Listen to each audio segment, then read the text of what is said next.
안녕하세요. 오늘 저희가 함께 살펴볼 자료들은요, 영적인 개념부터 시작해서 우리 행동 방식, 또 익숙한 종교 관습까지 좀 비판적으로 다시 보게 만드는 내용들이에요. 네, 불교 가르침도 있고 미신, 관계, 심지어 전생 이야기까지 정말 폭넓더라고요. 그래서 이번 시간에는 이런 자료들이 한결같이 하는 이야기, 그러니까 왜 겉모습이나 형식보다는 우리 내면을 들여다보는 게 중요하다고 말하는지 그 이유를 좀 파헤쳐 보려고 해요. 네, 좋습니다. 시작부터 흥미로운 게 우리가 꽤 당연하게 여기는 것들 있잖아요. 그 불단에 켜는 촛불이나 향 같은 거요. 아, 맞아요. 저도 그 부분 인상 깊었어요. 촛불이 원래는 어두울 때 얼굴 비추거나 정전 대비용이었다거나. 그렇죠. 향도 그렇고요.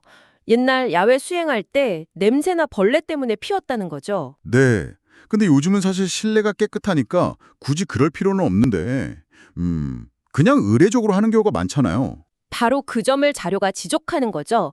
본래 의미는 좀 희미해지고 어떻게 보면 그냥 형식적인 장식처럼 의례처럼 남았다는 비판이랄까요? 진정한 밝음은 내 안에서 찾아야 한다. 이런 메시지군요. 네, 만다라 목걸이를 건다거나 불상을 집에 모신다고 해서 저절로 행복이 오는 건 아니라는 이야기랑 같은 맥락인 것 같아요. 외적인 것에 의존하는 마음이죠. 그런 마음을 또 미신과도 연결시키더라고요. 특히 그 사주팔자나 궁합 같은 거요. 십간십이진가요? 그걸로 보는 거. 아, 네. 역학이요. 자료에서는 이 역학 시스템에 결정적으로 마음이 빠져 있다고 봐요. 마음이요? 네. 그러니까 통계적인 경향 같은 건 있을 수 있어도 결국 자기 마음먹기나 노력에 따라서 운명은 달라질 수 있잖아요. 그렇죠. 얼마든지요. 그런데 너무 역학에만 얽매이면 스스로 운명의 주인이 못 되고 약간 노예처럼 될 수 있다는 좀 강한 표현까지 써요. 아, 심지어 그 얘기도 나오지 않나요? 어떤 역학가가 지방령 붙은 물건 때문에 좀 안 좋게 됐다는. 네, 맞아요. 오래된 절의 오륜탑이었나? 거기에 깃든 영 때문에 결국 비극적인 결말을 맞았다는 일화가 나오죠. 이것도 결국 외적인 것에 의존하다가 위험에 빠진 사례로 제시되는 것 같아요. 와, 여기서부터 이야기가 더 깊어지는데 우리 마음 상태가 외부의 영적인 존재들하고도 관련이 있다는 거잖아요. 네. 그 자료에서는 부정적인 영들, 지옥령이니 잡균이 하는 존재들의 빙의 현상까지 다루고 있어요. 저 그거 보고 좀 놀랬어요. 여우령, 뱀령, 지네령, 심지어 하얀 이 형태의 영이 붙어서 탈모나 신경쇠약을 일으킨다는 사례까지 나오니까요. 그렇죠. 좀 생생하죠. 근데 이제 중요한 건 왜 그런 일이 생기냐는 거예요. 원인이 뭘까요? 자료설명은 아주 명확해요. 개인의 마음 상태랑 직결된다는 거죠. 아, 마음 상태요? 네.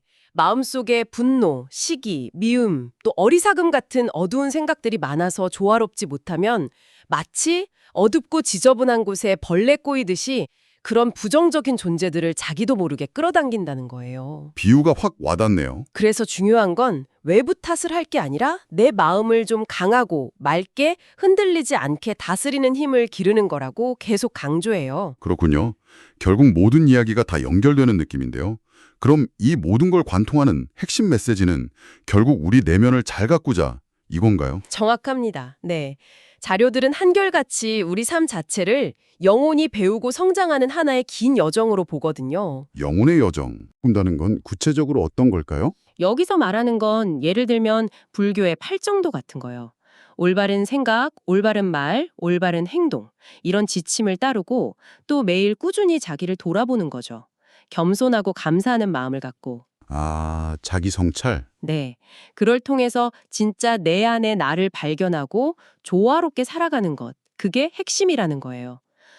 교통사고 같은 걸로 의식 잃는 타마게로 현상이나 전생기억 이야기도 결국은 다 이 영혼의 배움과 성장을 강조하는 맥락에서 나오는 거고요. 들어보니까 오늘 살펴본 자료들이 처음엔 좀 겉으로 보이는 종교 활동이나 미신을 날카롭게 비판하는 것 같았는데 결국은 우리 각자의 마음가짐, 내면 성찰이 진짜 중요하다는 걸 아주 힘주어 말하고 있네요. 맞아요. 바깥에서 뭘 찾으려 하기보다 내 안의 빛을 밝히는 게 행복의 열쇠다.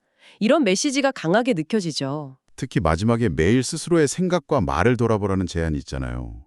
그게 참 구체적이고 실천 가능해 보여서 좋았어요. 네. 예를 들면 오늘 내가 다른 사람 말을 편견 없이 잘 들었나? 혹시 속으로 싫어하진 않았나? 라던가 배우자가 벌어오는 돈에 감사했나? 아이한테 내 욕심을 강요하진 않았나? 이렇게요. 정말 일상적인 질문들이네요. 그렇죠. 그런 작은 질문들이 중요한 것 같아요. 어쩌면 오늘 하루 마무리하시면서 당신도 잠시 멈춰서 당신의 생각과 행동을 이런 질문들로 한번 되짚어 보는 건 어떨까요? 그게 당신의 내면을 밝히는 작은 시작이 될지도 모르겠습니다.